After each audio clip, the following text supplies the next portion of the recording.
Alright guys, welcome back to Formula 1 News. The chaos continues at Ferrari. Just yesterday there were rumours that Ollie Bearman could be on the agenda in the near future. Now there's talk about George Russell. The ideal world for Ferrari is that next year they get a great car, Hamilton and Leclerc deliver the championship, and they continue on into the future. But if that doesn't happen, what drivers are they looking at? Reports have it George Russell is even potentially on their radar, especially if Max Verstappen ends up a Mercedes. Lots else to discuss today. Very much enjoy your thoughts in the comments. Hit the like button if you enjoy. Subscribe if you're new as always. Thanks for all the new subs over the last few days. That's Yuki Tsunoda last night. Let's get into the video.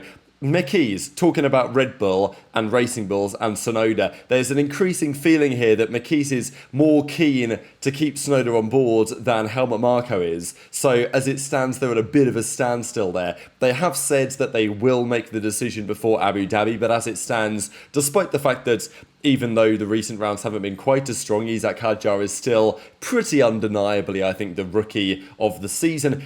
It's not clear that he's going to get the promotion 100%, so he still does need to lock in just a little bit more. Speaking of Red Bull, former Red Bull drivers, Alex Albon and Carlos Sainz, Toro Rosso in Sainz's case, obviously, but you know what I'm saying. The point is, Williams, what's going on? Because recent rounds, Albon, if you look at the championship standing, still has more points than Sainz, right? But as the season has gone on, Sainz has, got the upper hand in that battle, I think, to a certain extent.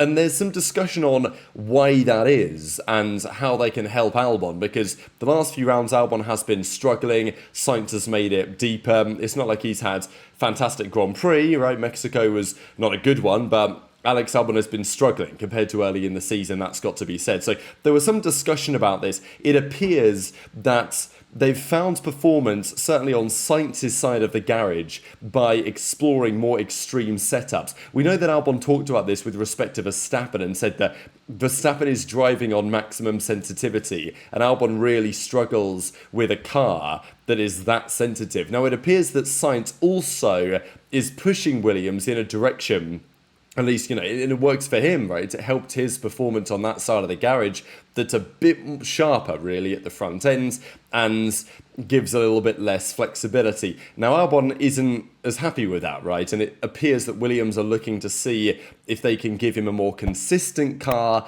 after he's struggled in Q1 lately, because they've clearly found something. Look, Williams were always going to drop back through the season because they gave absolutely no thought to trying to upgrade their car this season, as we know, right? Because they are fully focused on next year, and very much understandably so, but they could still score better points probably than they presently are.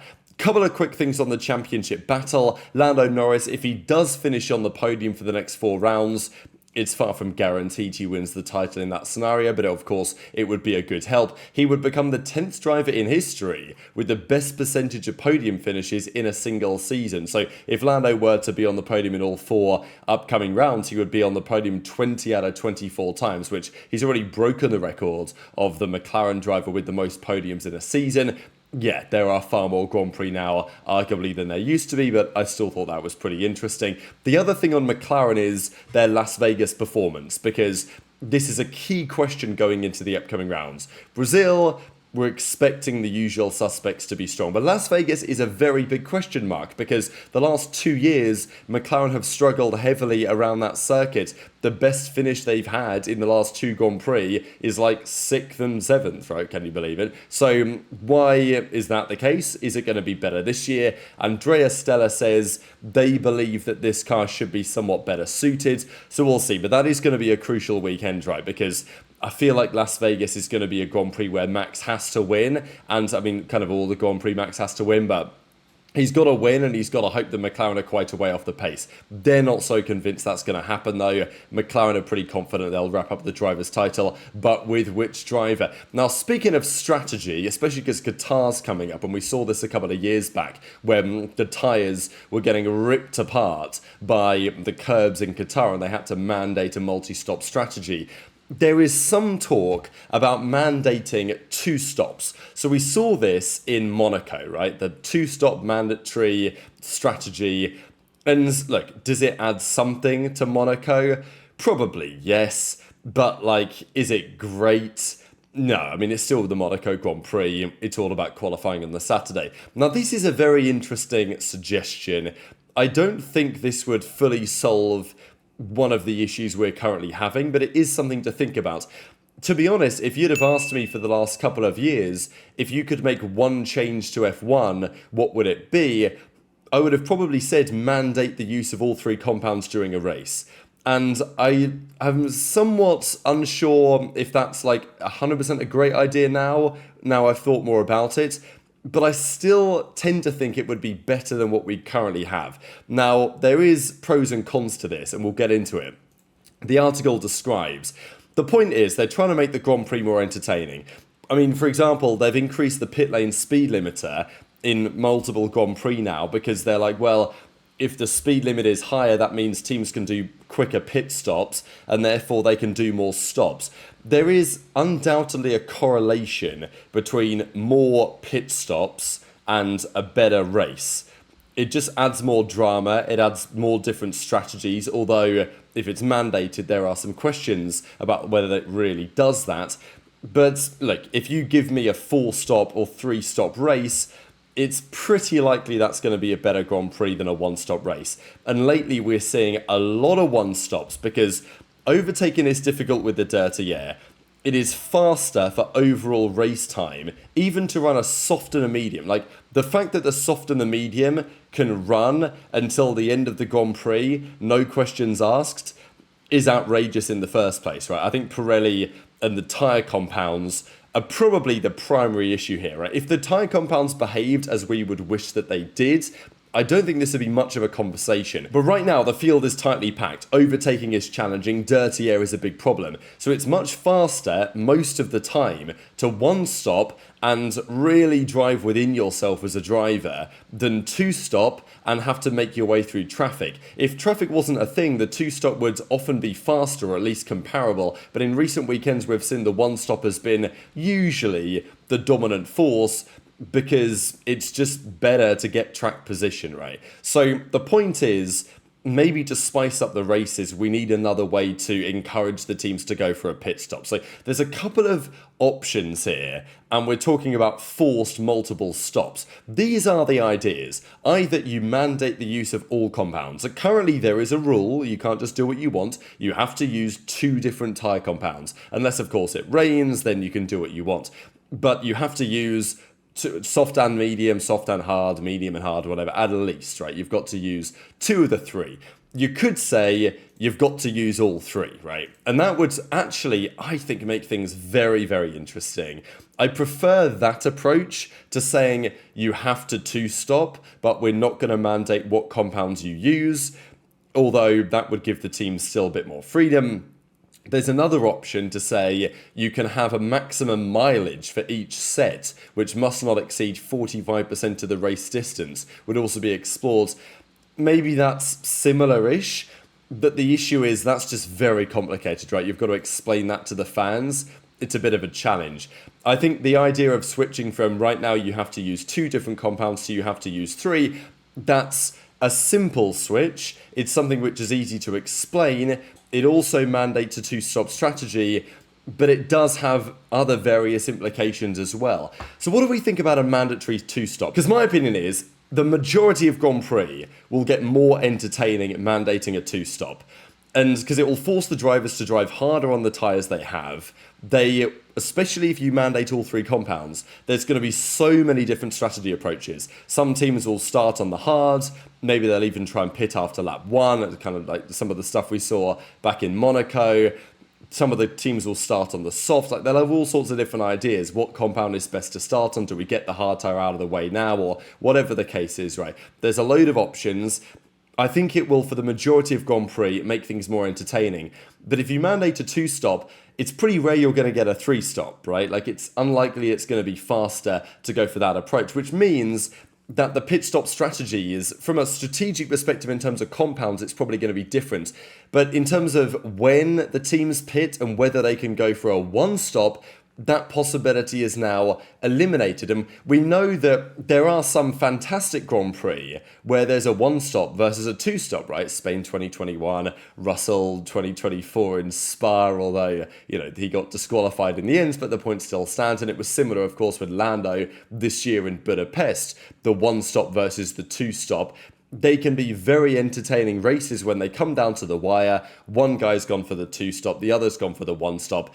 Is it going to work or is it not? Now, if you mandate 2 stops, of course, you get rid of all of that. You might have it with a 2 versus a 3-stop, possibly, if Pirelli make the tyres better so they don't last as long and they actually do what they say on the tin, right? The soft actually degrades, which was not the case in Mexico, and we've seen that around that circuit a couple of times before as well.